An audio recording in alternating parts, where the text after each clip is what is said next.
Hi everyone, welcome to day 3 of our week prep. Day 3 of juicing. Day 3 of juicing. So why are we doing this? If you didn't see the video number 1, have a look back at video 1 because that kind of answers most of the questions. This is something that you can participate in if you wish to. You don't have to. If you're not feeling the whole juicing or water fasting or anything like that right now, you don't have to watch these videos. They are there for the people who wanted the encouragement. So I wanted the encouragement or was just curious about the dry fast or the Pranic feast at the end. So this is day 3. What does day 3 look like? What does day 3 look like? Well, you've probably gone past the point of cravings, right? So when you're at day 3 of juicing, you know, like, generally speaking, day 2 is when you get the brain fog. Day 2 is when you get the cravings. You know, the parasites in your body are starting to go, what's going on? What's going on? Where's my food? So then day 3 though, day 3, especially if you sleep well, and this is the thing, is that you gotta want to like really look after your routines, right? So, and this is going to be really important when we move into our water feast, because if we haven't got the start of the day down pat, if you're you know, if you're not kind of waking up and getting outside and moving your body and doing the meditation, or, you know, just kind of gifting your body what it needs, then we're really going to struggle when you move into a water fast and even further along from that. But day 3, you know, your body is pretty much clearing out whatever it's got stored, right?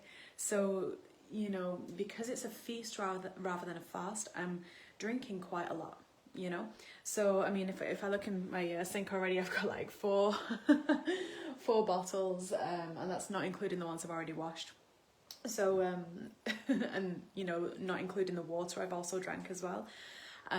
So you know, there is a lot that is being released, and you start to feel lighter and brighter and clearer and happier and easier. Everything gets easier the more your gut releases, and that is going to be, for everyone, that is going to happen, right? That's why I like to start with pineapple juice as well. Pineapple, turmeric, ginger. I don't think I've got any of those left actually. I was just looking in my fridge now because I'm going to get my next drink of the day. Oh no, I do. I have one left. Okay. Oops. Which I nearly just spilled because the lid wasn't on properly. Oops. And this particular drink is just delicious. So, pineapple, turmeric, ginger, dandelion, and green apple is in this. So into a glass it goes. And it really is yummy. It's very, very yummy, as juices are. Now, I loved some of the comments on the other videos, because I'm curious. I'm like, what juices are you doing? Now, if I was juicing for a longer time, I would be having greens, I would be putting vegetables in there, I'd have a proper plan, and I'd shift it up a little bit. I'd shift it up quite a lot. Because I'm specifically juicing just for these 3 days to clear, I'm going with fruits. I started with beetroot though. As you saw on day 1, I was drinking beetroot juice with orange and something else in it. I don't remember. So like, if you're juicing for longer, because this isn't a how-to, this isn't a, oh yeah, okay, this is how you do it for 30 days. It's not. You're going to need to kind of, you know, look at someone who's done a 30-day juice feast, which there are loads of people out there who have done and who document it and who have got the necessary training behind it as well. My training comes from experience, comes from practice of pranic feasts with others who are holistic practitioners and doctors and things like that, but none of it has come from a degree or anything like that, which is important, I think, to say, because sometimes as well, when we go into where information comes from, we're in the age of information, we're in a digital age of information. Information has never been as accessible as what it is, but we have to start to learn how to find our own innate wisdom, how to tune into it, how to tap into it. And unless you've tried something and done the practice of it, how can you have an opinion on it? because usually our opinions and our thoughts and what we speak are either regurgitated from someone else that we deem to have a higher level of authority or influence, or we do it ourselves and share our own experience. I am more for the latter, even though as a human condition that is how we share information anyway, so we've got to honour the human. But for me, what I'm sharing with you is from my own personal experience, from what has resonated true to me, but you have to find what resonates true for you, right? So that's why I'm saying, if you're wanting to participate in the juice feasting bit, great, because that's beautiful, that's easy enough to do. If you want to participate in the water feasting, great, do that as well, that's easy enough to do and your body will love it. That's why I'm also saying the Pranic feast at the end, that is not something that I'm saying join me.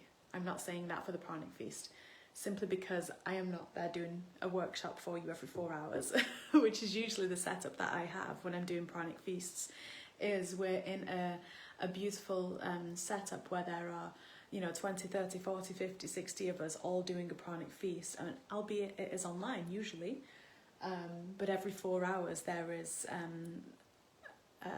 either a satsang, information about it from people that have been breatharian for like 20 odd years, who actually have clinics that help people do this type of stuff. So what I'm doing is I'm sharing my personal experience with you, and if it inspires you, that's amazing, and maybe it inspires you but not for right now, and that's okay too. The body loves having a break from solid food. The body feels amazing, it feels energized.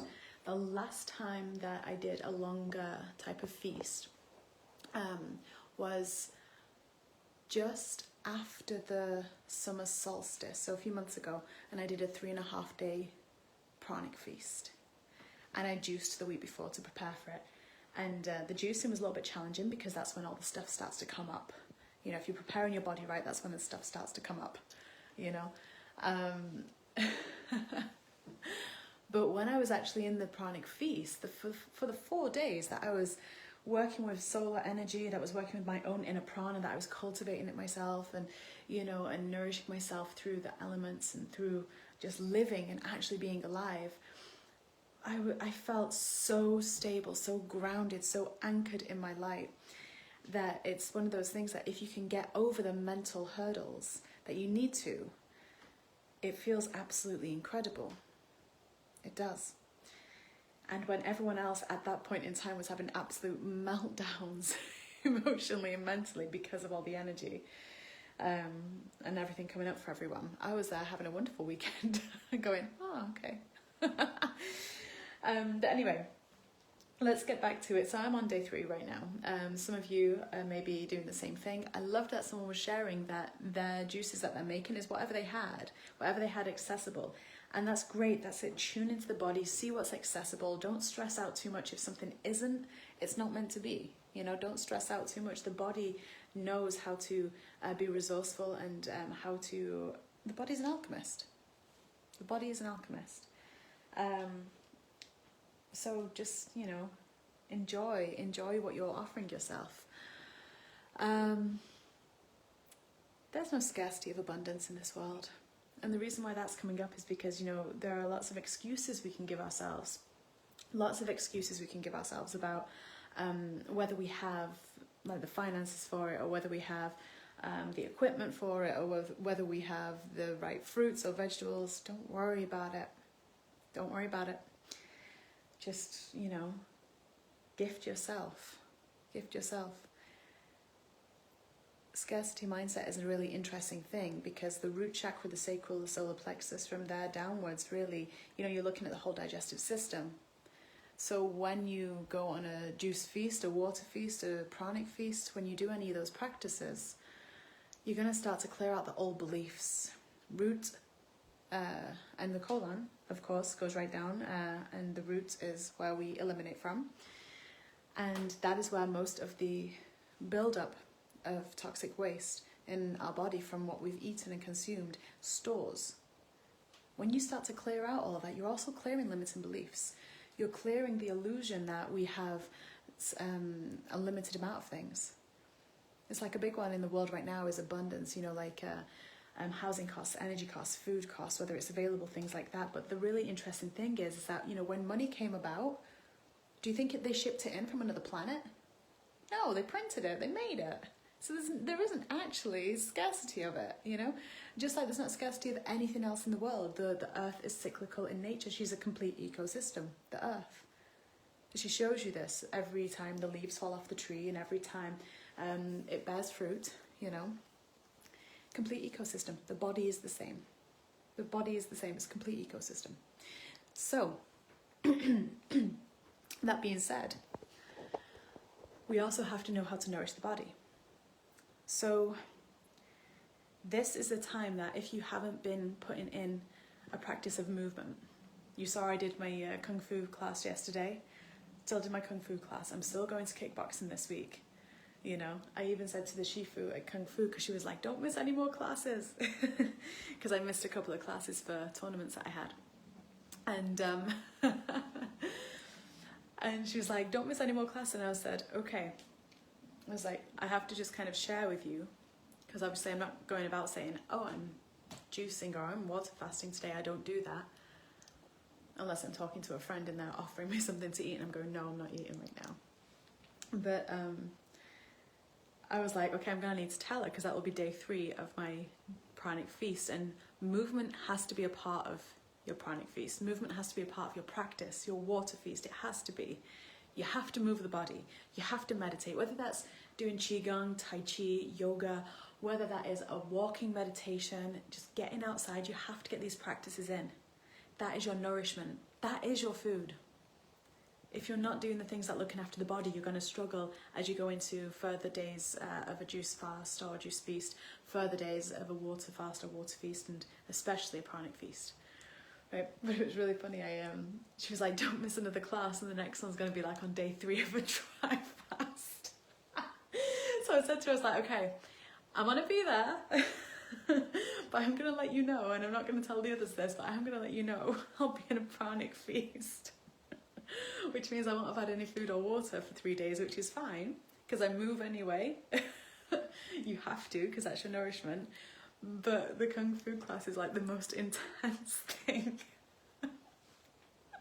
I've ever done. So I said to her, I was like, I might need to take it easy. She's like, okay, just take it easy, but you'll be fine. I was like, okay. Oh my gosh.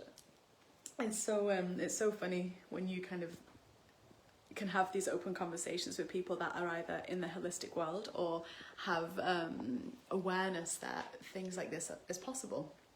So, of course, Shaolin Kung Fu, you know, you have the monks who are all practicing this from the age of like being born and they've all by the age of like 30 or whatever have their iron skin where something comes towards them and they just bounce it off as though it's a feather, you know what I mean? So I'm like, okay.